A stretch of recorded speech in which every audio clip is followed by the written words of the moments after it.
বিআই সাহেব, রাত তো অনেক হলো, অনুমতি দিলে আমরা এখন যেতে পারি। জি জি ভাই, জি। জাহিদ, ড্রাইভারটা গেল কই?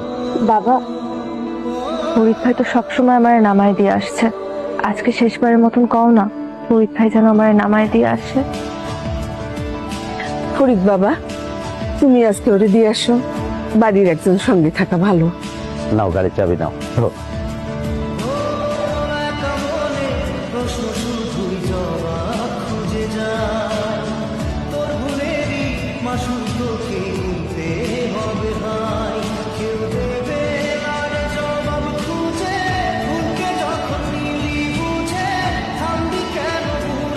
কোনোদিন বলতে পারি নাই তোরে আমি কতটা ভালোবাসি, অনেক বেশি ভালোবাসি রে যে তোরে ছাড়া কিভাবে বাঁচবো রে, কারণ আমার কাছে তুই জীবন।